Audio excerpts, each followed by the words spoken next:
Bonjour et bienvenue sur Minute Mind. Aujourd'hui, nous nous attaquons à un gros morceau puisque nous allons nous attaquer à Power BI. Power BI, c'est quoi? C'est un outil de BI, de Business Intelligence, créé par Microsoft.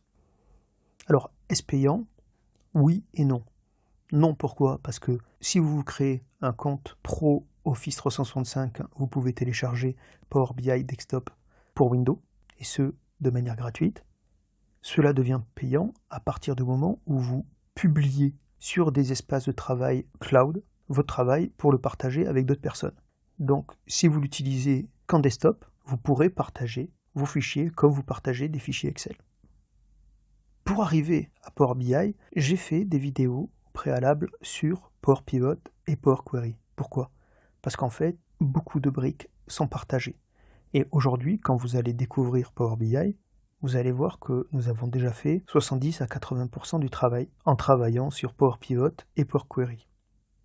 De plus, comme je réutilise le modèle Northwind, si vous avez vu les vidéos précédentes sur Power Pivot, ce sont des vidéos qui vont jusqu'à la restitution de données d'un Power Pivot, vous ne serez pas surpris et vous comprendrez directement ce qu'est Power BI. Je vous montre comment j'ai réalisé ce modèle, et ensuite nous le referons dans une prochaine vidéo de manière détaillée. Premièrement, je suis allé chercher mes données. Vous voyez, il y a un menu qui s'appelle « Obtenir des données ». Si on va maintenant modifier les requêtes, on va revenir dans ce menu. Vous voyez bien que c'est l'éditeur Power Query.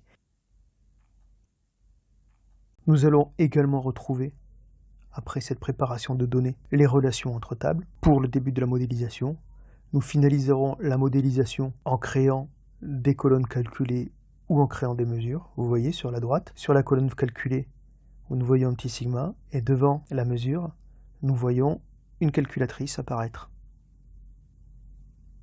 Enfin, et c'est là où c'est très intéressant, les visuels de Power BI sont adaptés à la Business Intelligence. Pour vous donner envie, j'ai créé ces graphes qui sont interactifs entre eux. Nous sommes toujours sur le modèle Northwind que nous connaissons déjà.